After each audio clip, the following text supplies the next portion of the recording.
Bienvenidos nuevamente a un capítulo más de La Secta Provincial, el podcast. Acompáñanos en este viaje a través de la cinematografía. Aquí, diferentes voces, errantes, provenientes de diversos multiversos, tratarán de resolver las más oscuras de las interrogantes que emanan de aquello que llamamos cine. Acomódate, respira hondo y comencemos. Hola a todos, las películas que propuse para esta semana son The Outsiders y Rumblefish, ambas películas hechas en 1983, las dos dirigidas por Francis Ford Coppola. Las dos son una adaptación de novelas de Susan Hinton y están hechas por el mismo equipo técnico y los mismos actores. Elegí estas dos películas porque las dos nacen de la misma forma, que es el director adaptando novelas de una misma autora, pero la forma en que se dan, en que se filman y se presentan son totalmente opuestas, o eso parece. La primera, The Outsiders, hace alusión al cine clásico juvenil de los años 50, su principal referente es Rebelde sin causa, de ahí saca los colores, el tipo de música y la forma de actuar. También sigue la narración clásica, aristotélica, de los tres actos y el conflicto central, y recursos propios del cine clásico como el montaje invisible. La otra es Rumblefish, que hace alusión al cine europeo, se aleja de los colores, está más en blanco y negro, casi toda la película es en blanco y negro, tiene influencia del cine arte, de los movimientos cinematográficos como expresionismo alemán en cuanto a la iluminación. También la forma de presentar las locaciones son muy parecidas a lo que hacía Siga Bertov con El hombre con la cámara, Metrópolis de Fritz Lang. Y a simple vista son muy distintas, pero quizá una no podría existir sin la otra. Quería hablar de eso, de esas dos películas, de la forma de adaptar y cómo un mismo autor puede tener dos facetas tan distintas. Como dato, a Francis Ford Coppola cuando hizo The Outsiders fue muy alabado por la crítica y por el público. Cuando presentó Rumblefish lo trataron como si se hubiera vuelto loco, pero cuando llegaron acá a Chile, con el contexto de la dictadura y todo, pasó totalmente lo contrario. La gente casi no conocía, los jóvenes no conocían el mundo nocturno.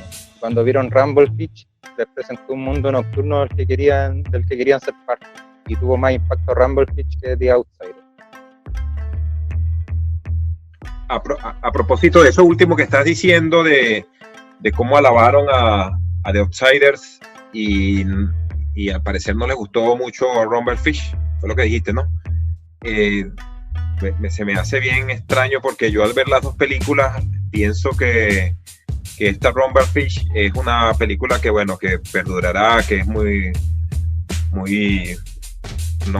digamos obra maestra, pero una muy buena película por las actuaciones, por la fotografía, que ya nos vamos a detener un poco más en eso, pero la pienso muy por encima que la otra película de Outsiders.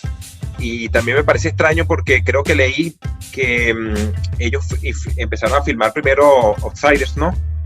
Y era la que estaban filmando y él en sus ratos libres iba escribiendo la otra, Rumblefish, junto a otra persona, y luego entonces aprovechó el mismo cast y todas las personas que tenían para seguir como filmando. De hecho, Matt Dillon lo vemos en las dos películas, ¿no? Entonces pienso que la segunda salió mucho mejor que la primera, que The Outsiders, que me parece un melodrama muy de teleserie, tanto por las actuaciones, tanto por el guión, las escenas melodramáticas, absolutamente, no sé, novela venezolana de los 80, de novela de Elia Fiallo con Lupita Ferrer, Raúl Mundaray y toda esa gente. Te hablo de las venezolanas solamente. Entonces, que pienso que eso, no es como muy cinematográfico.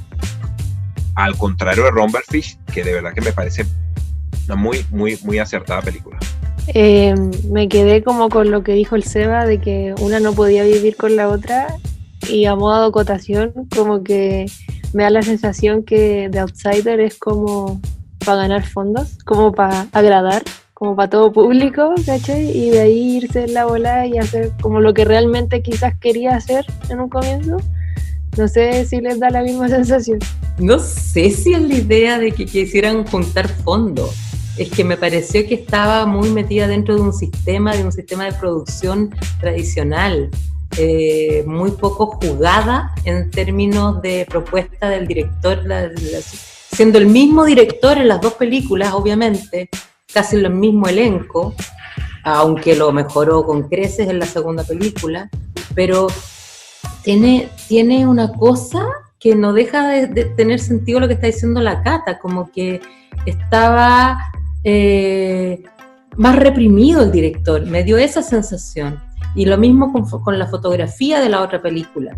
De Outsider tienen una cosa en común, tienen el mundo de la ciudad, de los jóvenes, de la edad de los personajes protagonistas, de esos mundos, de la rivalidad de clase, de que los jóvenes están, sobre todo de este sector al cual pertenecen, que es un sector de gente trabajadora, de gente que tiene problemas económicos, de gente que está como abandonada por el sistema también. Las dos películas presentan esos mundos. Sin embargo, a pesar de esas cosas en común que uno reconoce, yo creo que sí tiene razón Sebastián al decir que no existe una sin la otra. Y es bueno que hoy día estemos en esta reunión comentando las dos.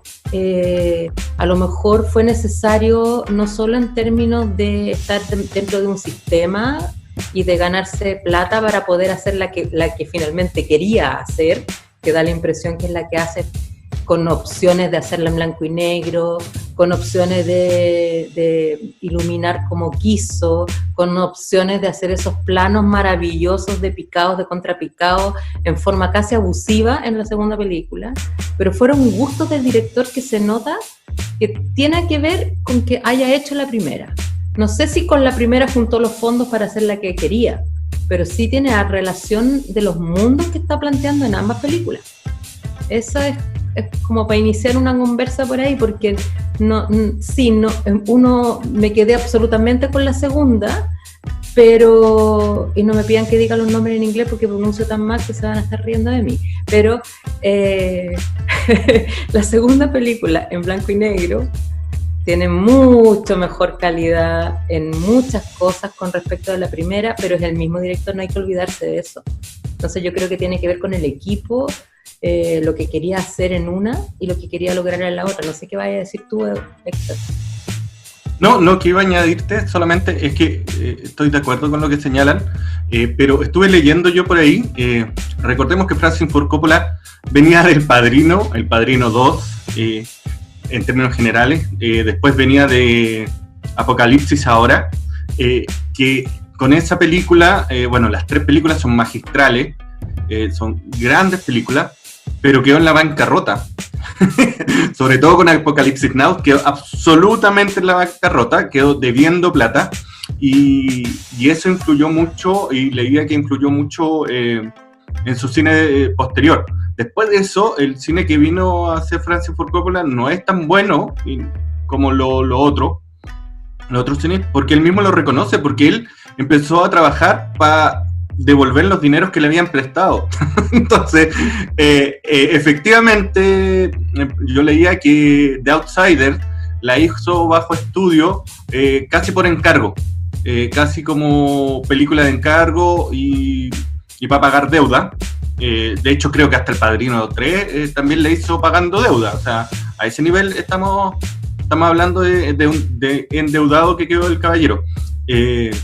Pero también yo creo que eso influye, pero también hay que tener en cuenta que son dos novelas de la misma autora y que en sí las historias, como historias, son muy parecidas. Se nota que hay la misma mente detrás, más allá de Coppola. Entiendo que la Susan Hinton trabajó también en el guión de la segunda, no me acuerdo, de Rumblefish, pero no me acuerdo en The Outsider.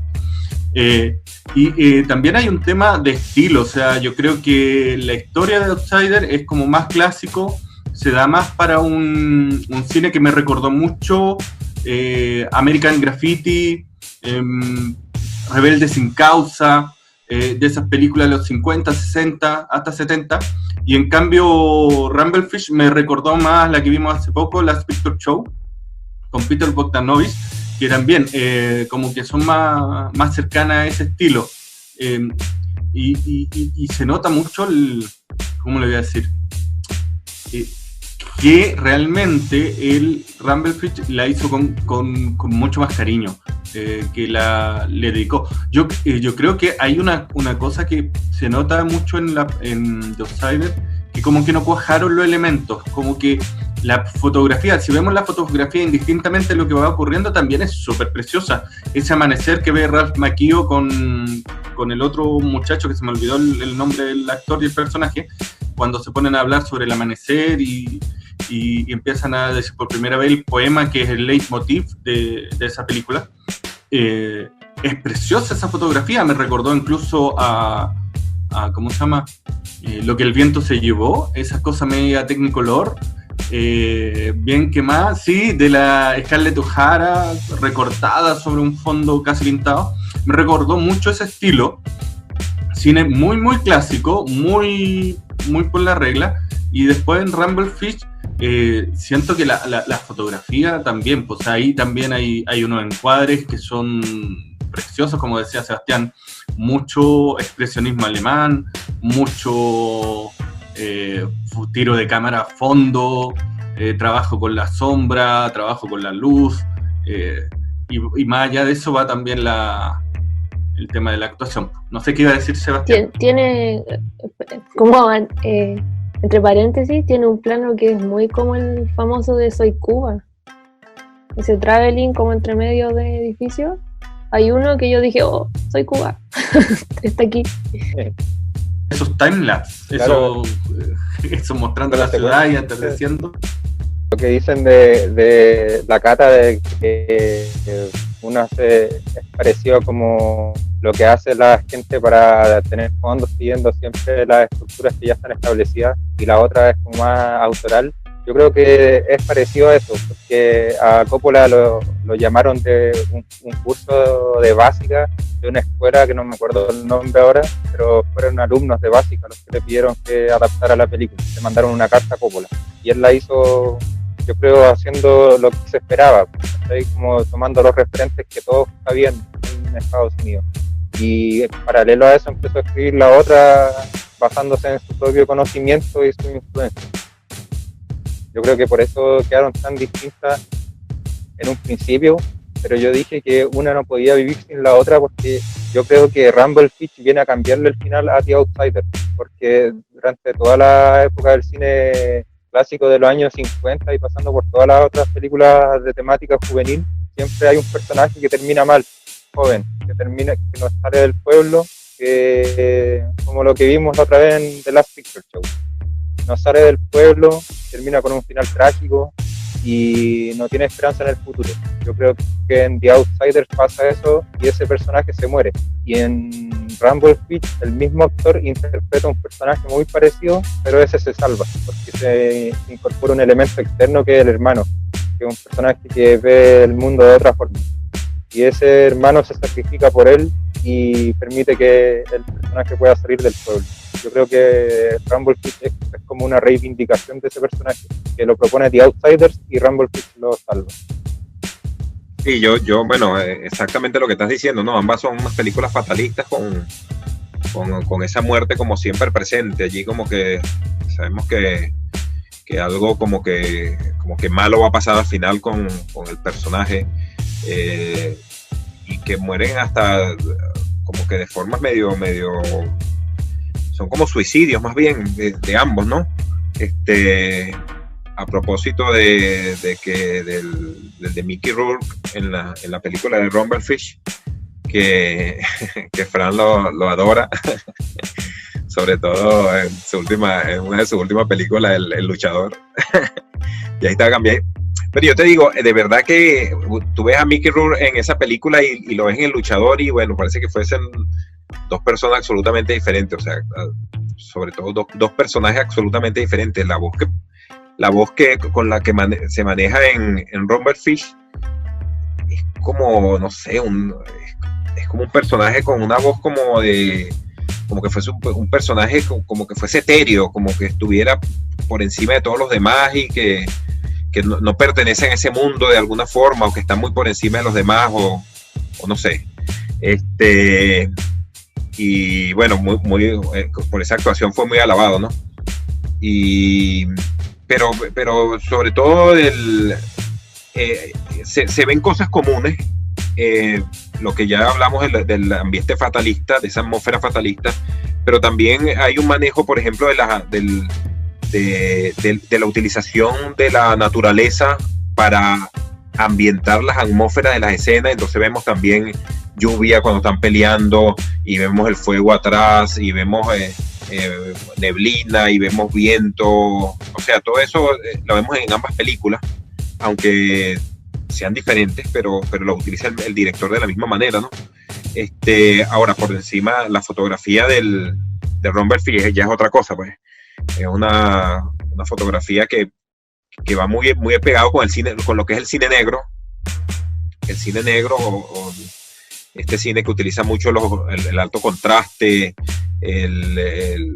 una clave baja en la fotografía, o sea, con muchos oscuros, con muchos claroscuros, que se maneja mucho también con lo que es el expresionismo alemán, y que, bueno, generalmente es en blanco y negro, que da una expresividad muy diferente a utilizarlo en colores, pero lo maneja muy bien, esas sombras en las paredes, cuando vemos al gato, cuando vemos a los personajes reflejados en la sombra, cuando vemos también los time-lapse, cómo se va moviendo la sombra de una escala que se refleja en la pared, y entonces en el time-lapse se va moviendo. Son una cuestión que embellece mucho lo que es la fotografía de Rumble Fish.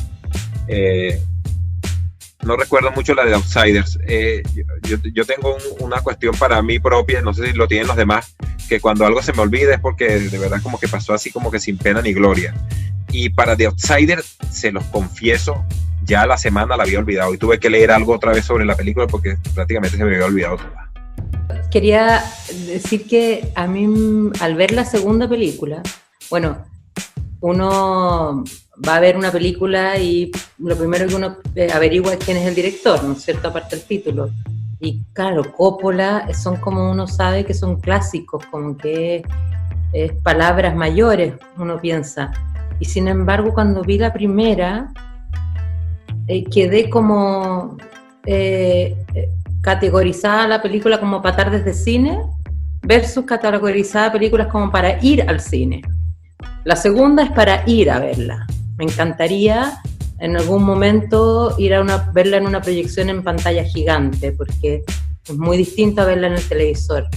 Pero pensando en las dos, fue como, pucha, qué ganas de haberse quedado a lo mejor Coppola de volver a hacer Outsider y hacerla a lo mejor en blanco y negro. ¿Qué hubiera pasado con esa película si lo hubiera hecho en blanco y negro? Habría tenido una mejor resolución, porque la historia no es mala, la adaptación.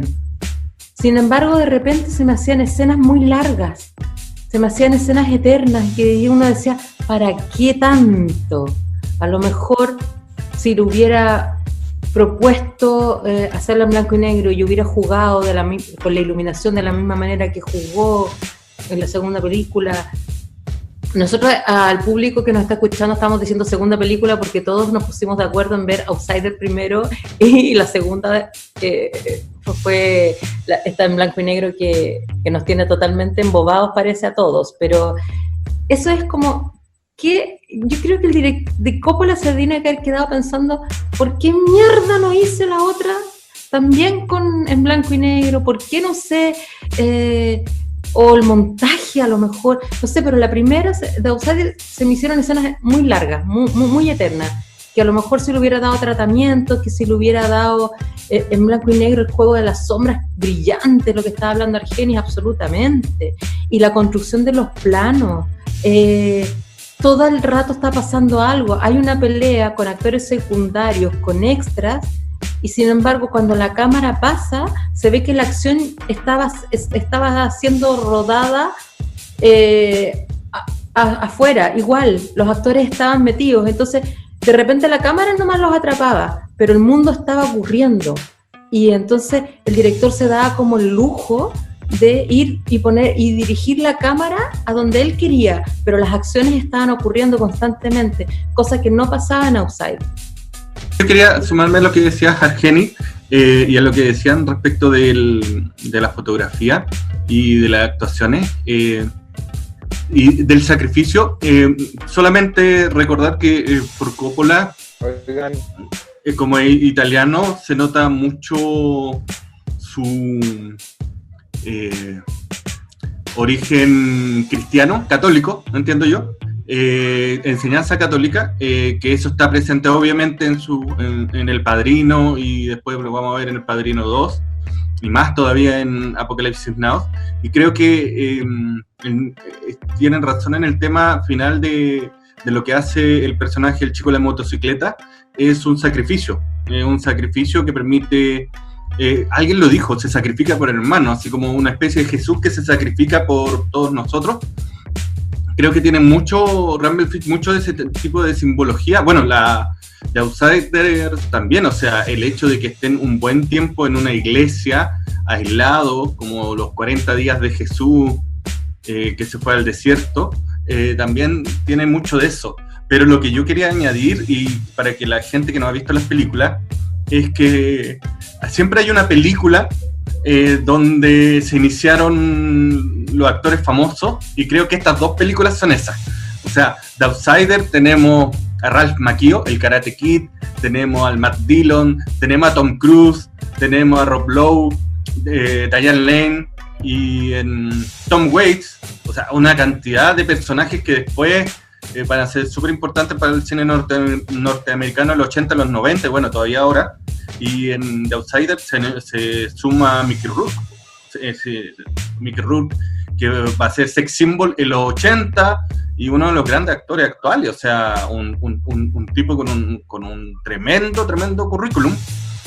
Y otra cosa que yo quería decir referente a ese tema de los actores, porque, bueno, las dos películas fueron el trampolín para todo ello, pero me llamó mucho a mí la atención, viendo, y sobre todo viendo mucho también el Drácula de Coppola, que esa yo en la que conocí a Coppola cuando era niño, ¿ya?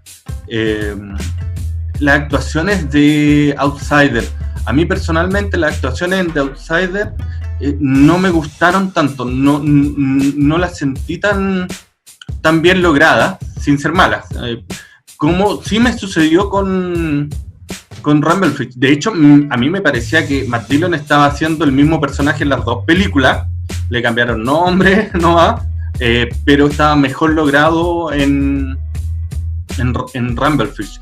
Me llamó mucho la atención, y en lo que más me llamó la atención, sobre todo porque yo digo El Padrino 1 y El Padrino 2, en las escenas de violencia, ambas tienen escenas de pelea, en The Outsider en el tercer acto, casi el clímax, y en Rumblefish en el inicio, el incidente inicial con el que se da comienzo toda la historia.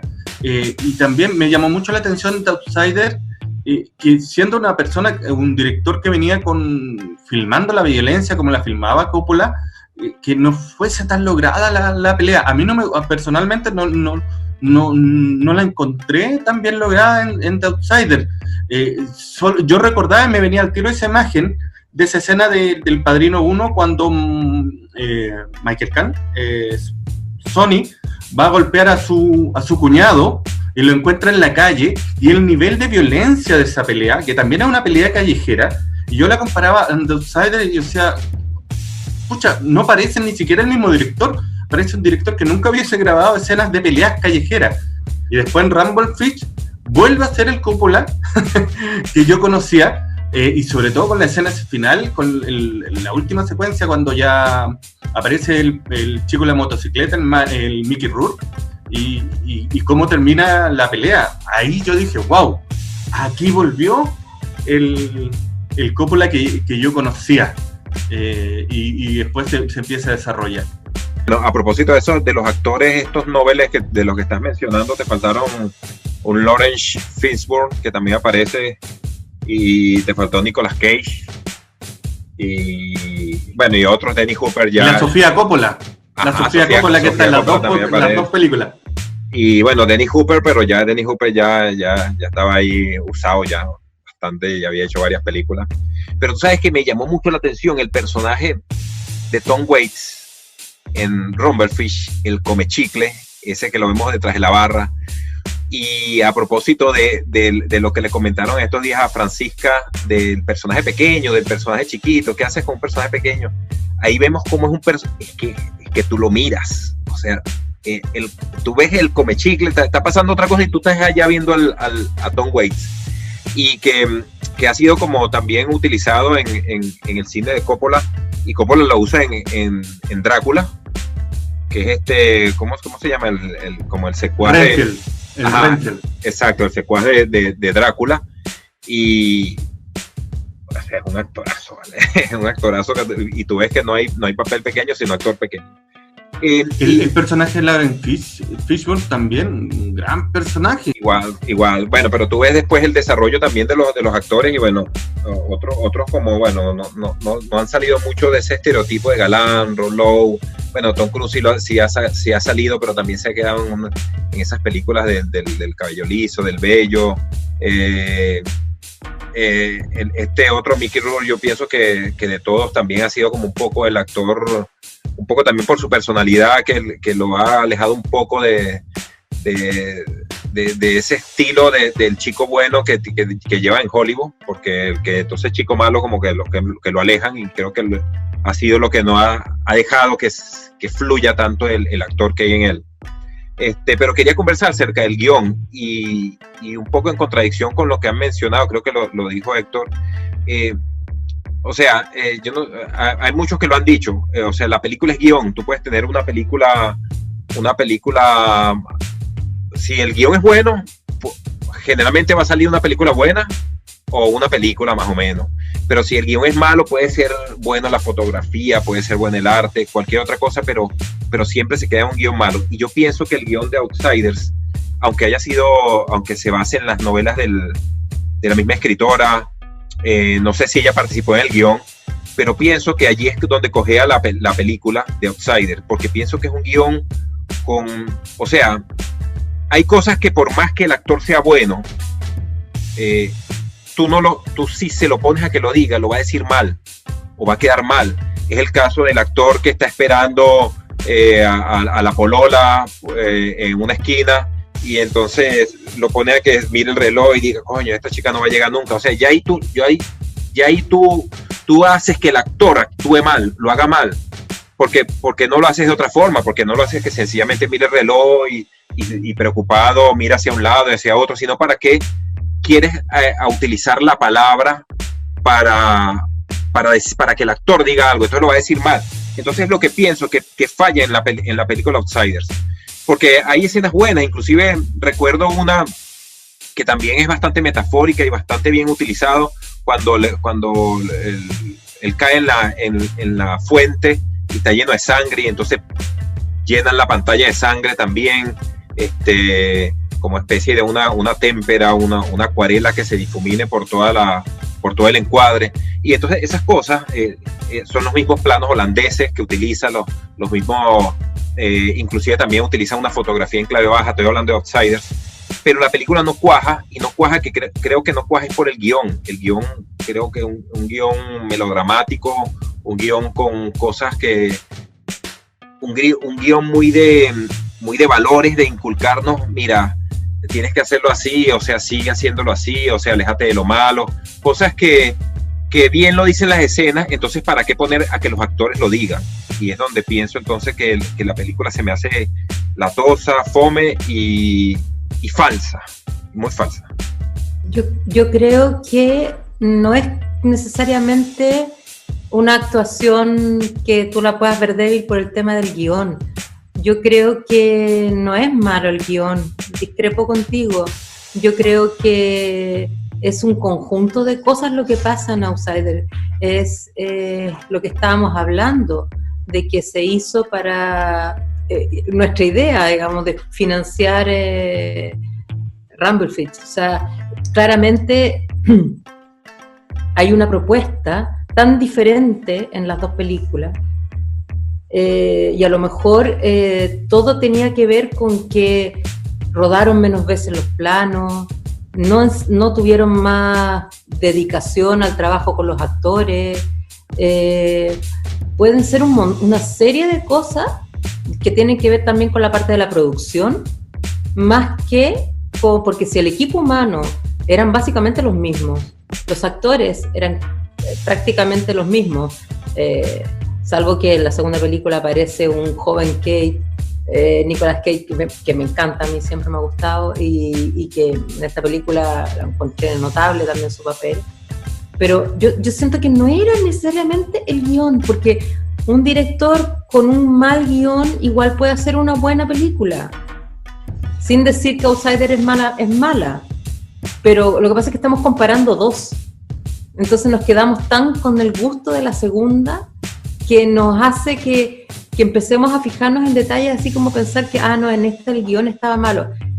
Tiene cosas muy débiles, sí, pero las dos películas tienen estructura, las dos tienen, como decía Sebastián al principio, las dos siguen la estructura aristotélica, el tema de los actos, hay conflictos y qué sé yo, pero yo creo que con un mal guión igual se puede hacer una buena película, no una maravillosa película, no. En realidad me desdigo. Todo para que sea una buena película tiene que ser bueno. Pero con un guión débil igual se le podría haber hecho algún tipo de propuesta o algún tipo de cosa. Yo creo que acá faltó como más tiempo a lo mejor. Me dio como esa sensación. Como hagámosla más rápido, salgamos luego de esto. Y tengo la impresión que en Rumblefish la cosa fue diferente. Como que se permitieron jugar más. El solo montaje de las luces para que quedara como quedó, para que la viéramos como finalmente la vimos, eso ya te habla de una cantidad de tiempo muy superior. Yo creo que el tema de cómo quedó The Outsider responde más que nada a los productores, a lo que querían los productores y los estándares que ponen las majors, la de industria, porque fue muy bien recibida por los gringos. O sea, siguió todos los cánones que los gringos quieren y funcionó. Entonces yo creo que es por eso, y delante tú dijiste, Frank, que si Coppola quizás la hiciera de nuevo, la haría en blanco y negro o la haría con otros planos que no sean tantos. Y yo creo que no, ¿sabes por qué? Porque después hizo una reedición en el 2005 y le puso música de los años 50, quedó como mucho más American Graffiti, le puso escenas que había eliminado, más largas y más innecesarias. Entonces, por eso encima yo tengo las dos versiones, pero propuse la del 80 porque la del 2005 ya se raya en el mal gusto. Sí, yo como para complementar, yo igual creo como lo que dice el Seba, ¿caché? Como que él sabía perfectamente lo que estaba haciendo, como que claramente quería como quizás sacárselo de encima como para poder hacer lo otro, y quizás con lo último que dijiste, como que hizo la reedición, me entra la duda de lo que estoy diciendo ahora, pero aún así yo creo que incluso esa reedición habrá sido como para reírse de sí mismo. Yo creo que es alguien que puede darse ese gusto igual, como de burlarse de que tuvo que hacer eso, no sé. Yo quería hablar una cosa que se me olvidó, que respecto del tema de la música, porque aquí son varios elementos que a lo mejor independientemente uno los puede ir evaluando y son buenos, malos, no lo sé, porque una cosa el guión, claro, no puede ser perfectible, pero no lo encuentro tan malo. La fotografía, si uno no la observa, no es tan mala tampoco. las actuaciones también, o sea, el Ralph Macchio yo creo que igual dio el personaje, a mí no me gusta para nada Ralph Macchio, en absoluto, pero así como, actúa. Pero otro elemento que también como que no terminó de cuajar fue la música que mencionaba Sebastián. La primera, en The Outsider, la música era la Carmine Coppola, y en The Rumblefish era el Stuart Copeland, el baterista de The Police.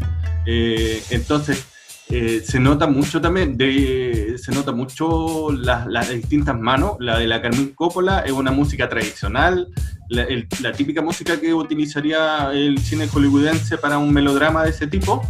Y en cambio el Rumblefish más tira la batería, se nota la base rítmica que trae el Stuart Copeland, que entiendo también que él es fanático del jazz, entonces tenía como ese estilo también, y creo que también eso fue un plus para la película. Pienso que en términos musicales le añadió y permitió a la construcción de lo que estamos diciendo que es mejor Rumblefish. Y además la construcción sonora de Rumblefish, porque el blanco y negro tenía un sentido, o por lo menos yo lo pienso así, que era el sentido de que el personaje Mickey Rourke, como era daltónico y no veía las cosas en colores, bueno, hagamos entonces la película en blanco y negro para que veamos con los ojos de Mickey Rourke. Y el sonido, que a mí me pasó, ¿qué onda? Se me está echando a perder la tele, le cambié los modos de sonido y después caí en la cuenta que era por los problemas de audición de Mickey Rourke, que por eso los audios estaban desnivelados, y de hecho las voces se escuchaban más bajas que de repente que la música. De repente tenía un estallido sonoro que chuta. Yo tenía durmiendo mis dos hijos y yo decía, chuta, la puse muy fuerte, tengo que bajarla. Pero la película tenía un diseño sonoro muy interesante también basado en eso. Yo creo que todos esos elementos hicieron que Rumblefish cuajara mejor o fuera mejor lograda que The Outsider, porque yo digo mejor lograda, porque a mí, de todas maneras, viendo las dos películas, quedo con, wow, y este es el mismo director del Padrino 1, El Padrino 2 y Apocalypse Now. Es como, eso es lo que más me sorprendió de las películas, y porque no parecen el mismo director, absolutamente no parecen. Yo no digo que Rumblefish sea mala, es de culto, pero no es El Padrino 2, no es Apocalypse Now, a mi juicio. Sí, quería comentar sobre la música, porque la música que se usa en la primera película hace mucha alusión a la música de Rebelde Sin Causa, más que contextualizar la época por la música que sonaba, el rock and roll o el rockabilly y todo ese tipo de música popular. Se basó en la música del cine de esa época, ¿sí? Como está hablando del cine de esa época, pero en Rumblefish la música es como música ochentera, al lado de elementos de los años 60, de los años 70 o 50. Entonces forma un ambiente anacrónico, yo creo.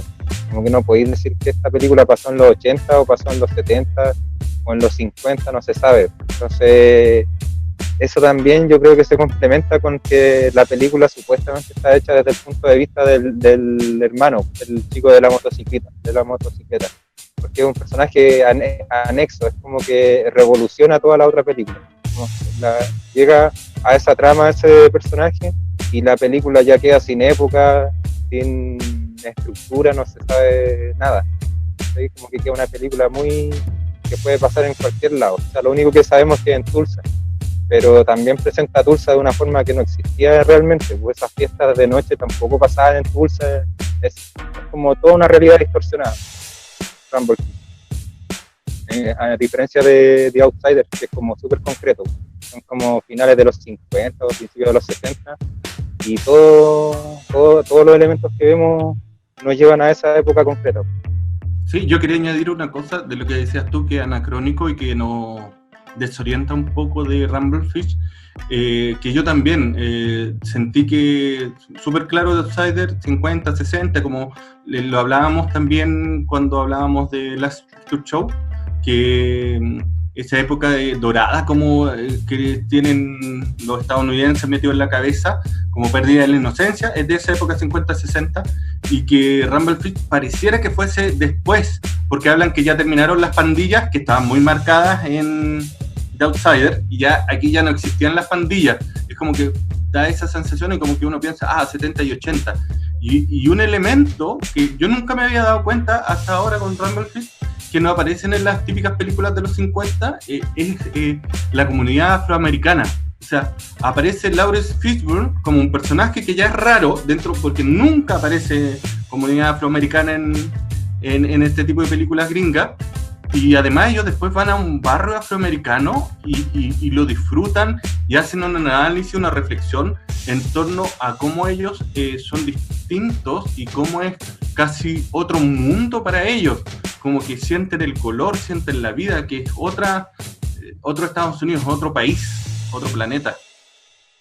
Ese personaje que dices tú, yo leí el libro y sale en un solo párrafo, ¿no? Al principio del libro. Y Coppola lo tomó y lo puso casi como si fuera un ángel guardián del protagonista. Aparece en casi toda la escena y representa como también el pueblo afroamericano. Es interesante igual eso, sacar un personaje que lo nombran una sola vez en un solo párrafo y que esté constantemente en la película.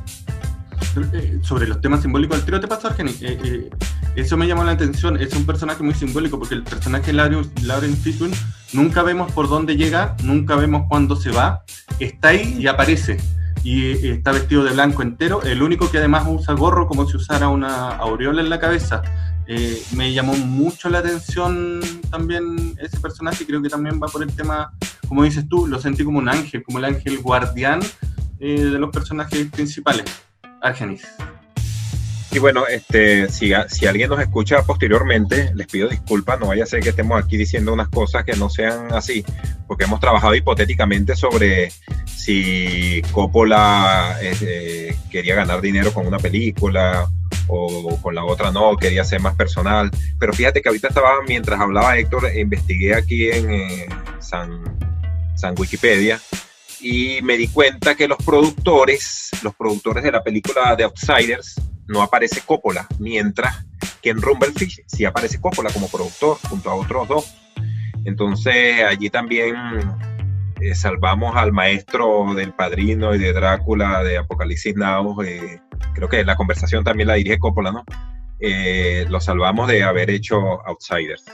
Entonces, bueno, como le dije, esto es hipotético porque no tenemos la certeza de que sea verdad lo que estamos diciendo, pero es lo que nos hacemos en nuestra mente. Esta película, Rumble Fish, ganó Premio Internacional de la Crítica en San Sebastián, que es un festival de clase A, mientras que de Outsider no conseguí premios por allí. Yo creo que...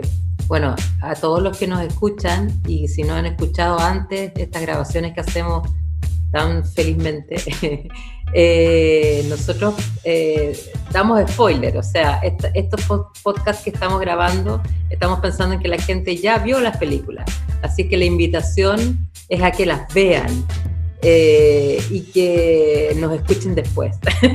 Pero ya que nos están viendo y nos están escuchando, o sea, viendo la foto que ponemos tan simpática, pero la idea es que uno se queda con que los directores son artistas, y como artistas a veces se pueden tomar licencias, y se permitió muchas más licencias en la segunda película.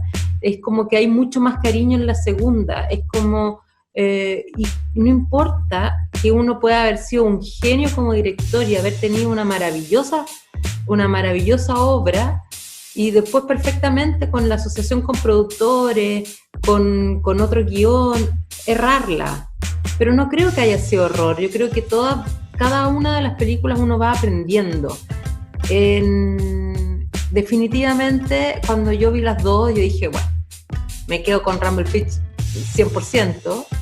La otra categoría, una cine, la otra tardes de cine. Pero yo creo que los grandes directores se hacen también haciendo películas que son o más livianas o no tan acertadas, o porque una industria se lo pide de esa manera, o porque simplemente también quiere jugar en ese tipo de lenguaje.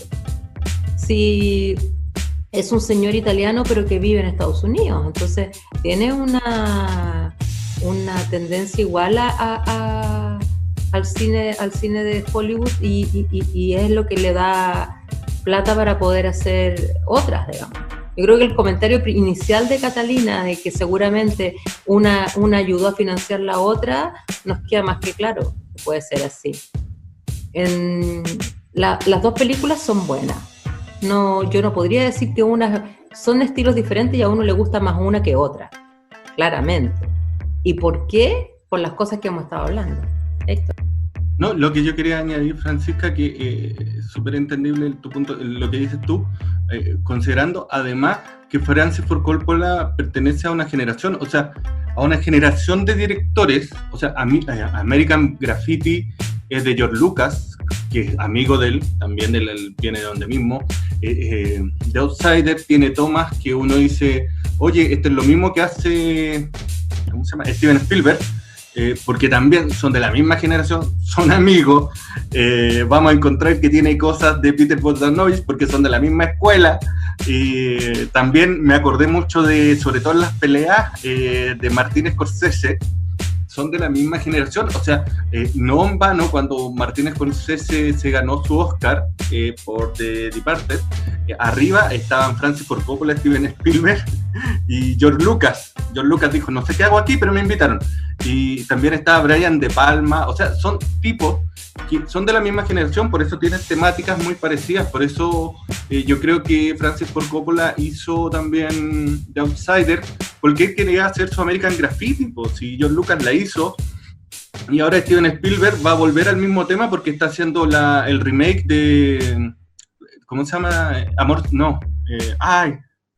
sin barreras, el musical, el musical de que son dos grupos que es de los 50, un musical que son dos grupos que se pelean, que es basado en Romeo y Julieta, está haciendo Amor sin barreras, está haciendo un remake que está ahora, entiendo, suspendida por las grabaciones por el tema del coronavirus, pero eso es lo que trae Spielberg, o sea, también está haciendo el mismo estilo, porque todos quieren hablar de esa época, porque todos además crecieron en los 50, si son un poquito viejitos, entonces son todos de la misma generación, son amigos, estudiaron juntos, se conocen, carretean, socios, etc.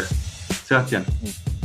Yo me quedo con la interpretación mía, es que una película la hizo para para presentar un contexto y la otra para romperlo, y para presentar un personaje y la otra para salvarlo. Yo siento que lo hizo a propósito con esa intención, con la intención de que una película que dos películas formen una, más o menos. También no quiero dejar pasar el tema de una casi discusión que hubo de si acaso un director puede hacer una película con un mal guión.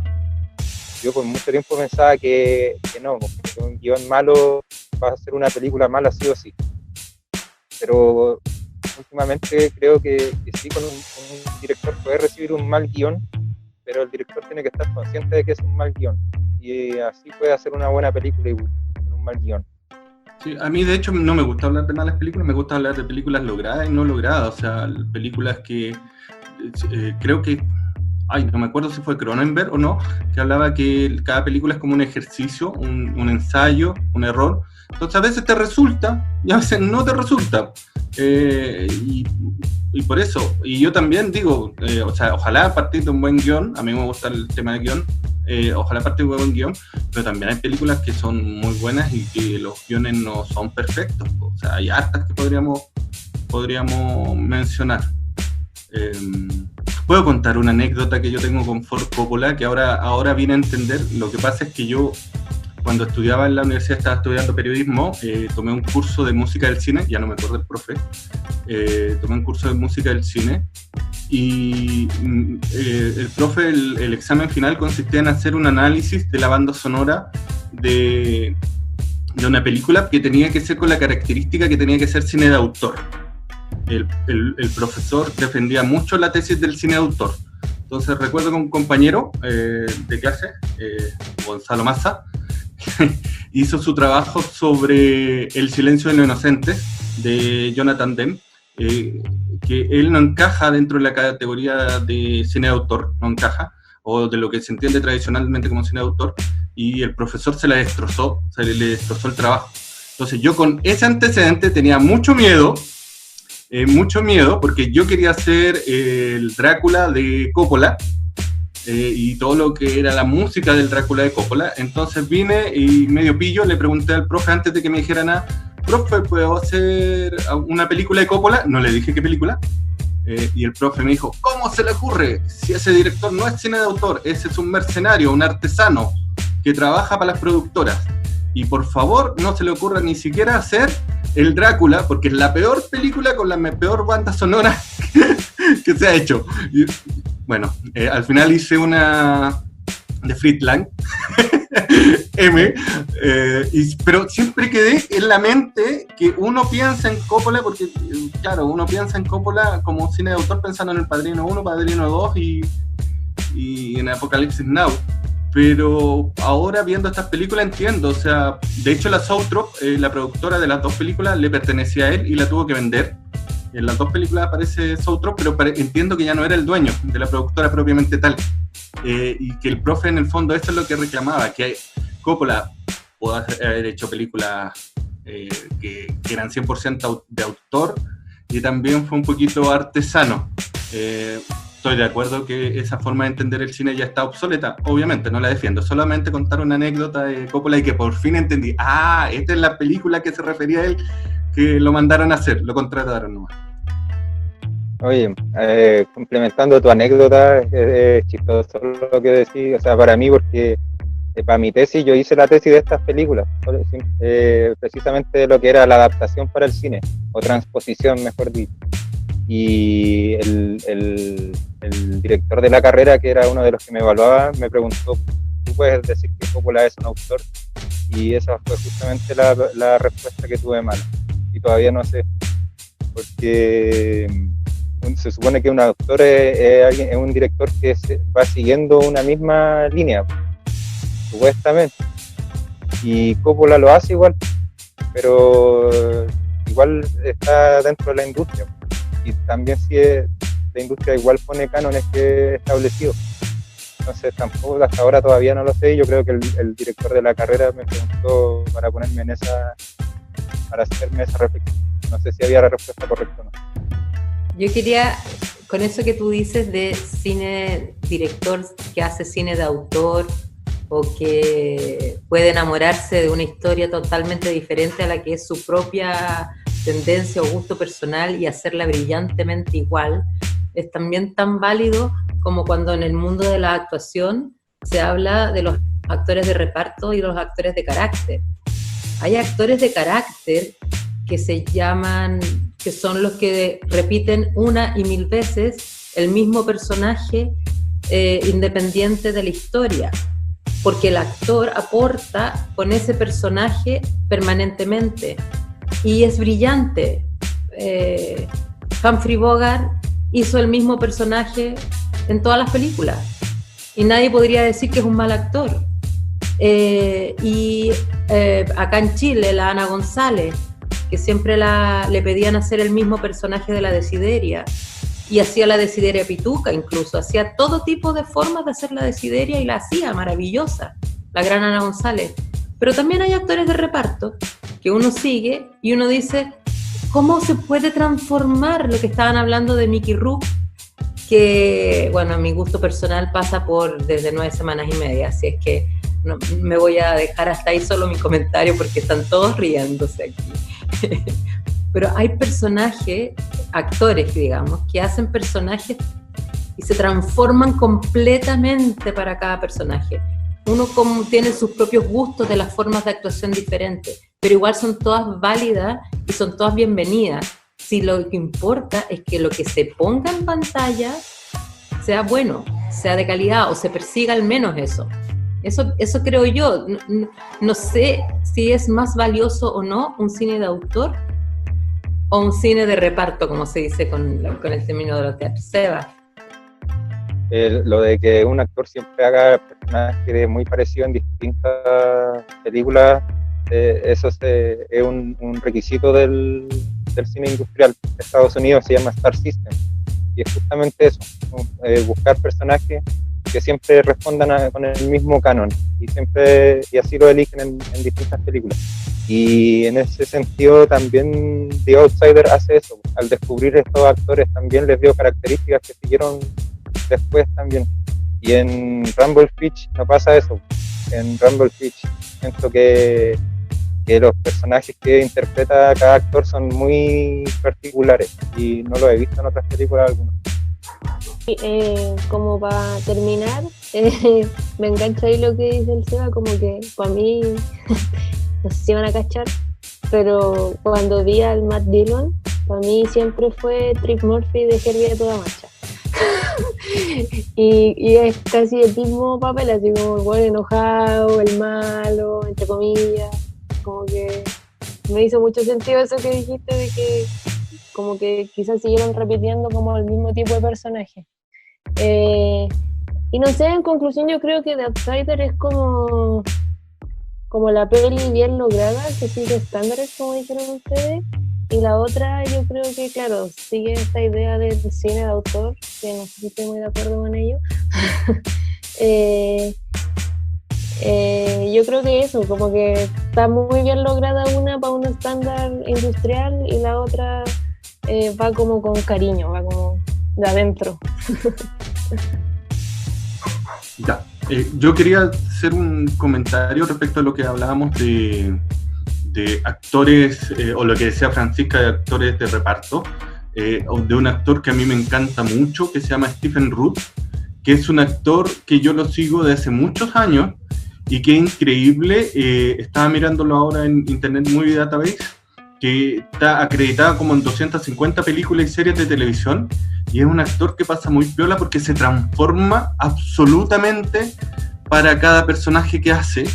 Es como actor de comedia, y la verdad que siempre que lo nombro la gente no lo reconoce mucho porque sus personajes son muy distintos uno con otro. Él ha hecho papeles con los Coen, ¿se acuerdan de Brother Where Art Thou? Esa de ¿cómo se llama? De George Clooney, cuando van a grabar la canción y el DJ, el que les graba, un viejito que es supuestamente no ve, que es no vidente y que está escuchando. Bueno, ese es Stephen Root, y esa es como la clase de personajes que hace, personajes muy extraños, pero a mí me encanta porque se transforma. Ahora estoy viendo una serie de HBO en Perry Mason, aparece un fiscal, la hace de fiscal, y es otro, ¿cómo decirlo?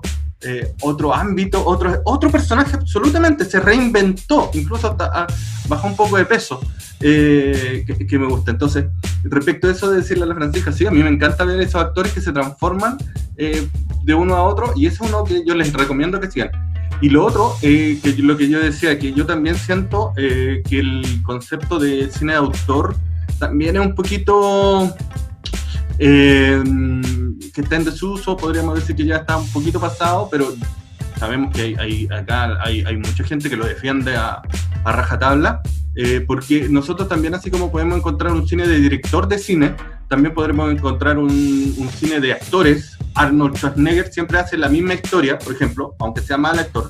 Tom Cruise hace siempre la misma historia, y vamos a tener un cine de actores. También vamos a tener un cine de productores, como lo que decía el productor, la persona que dio la charla el otro día para la UH, Nutman, que él era un productor ejecutivo que reconocía que siempre hacía el mismo estilo de película. También vamos a encontrar un cine de director de fotografía. Ahí podremos hablar del Chivo Lubeski. Podemos encontrar un cine de guionista, Charlie Kaufman. Podemos encontrar un cine hasta de músicos, las películas de John Williams, o las películas de Ennio Morricone.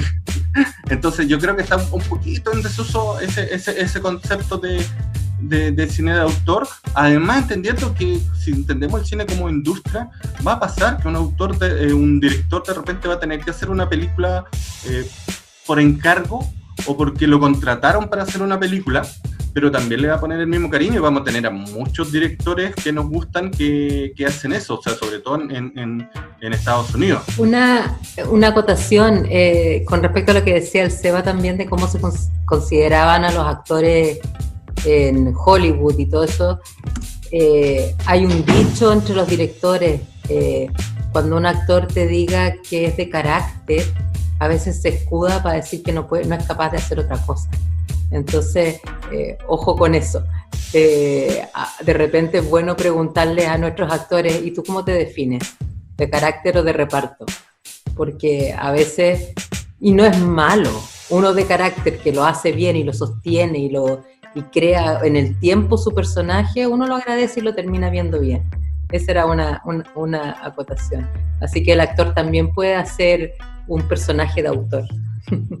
Bueno, yo quería decir que en las películas sale Sofía Coppola y que vean su cine, que es maravilloso.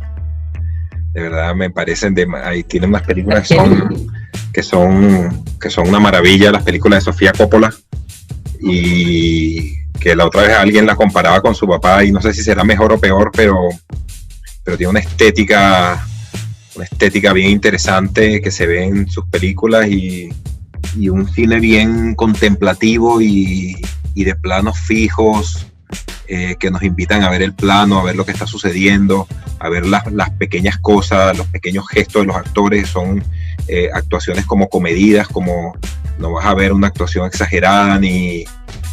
o sea, se ve que maneja una estética bien propia, y que, bueno, por algo creo que acaba de ganar Cannes, o hace como 3 años ganó como mejor dirección en el Festival de Cannes, Sofía Coppola. Bueno, para terminar, decir que ha sido un agrado comentar nuevamente películas que para uno son importantes y que pocas veces puede hablar con otras personas, sobre todo el tema de estas dos que nacen de la misma manera y presentan mundos tan distintos. Así que gracias por eso y espero que hayan pasado un buen rato viéndolo. Y hasta aquí el capítulo de hoy. Agradecemos tu compañía. Y si has disfrutado de este humilde programa, no olvides suscribirte para que estés al tanto de las novedades de la Sexta Provincia. Te esperamos en un próximo capítulo. Buen viaje y hasta pronto.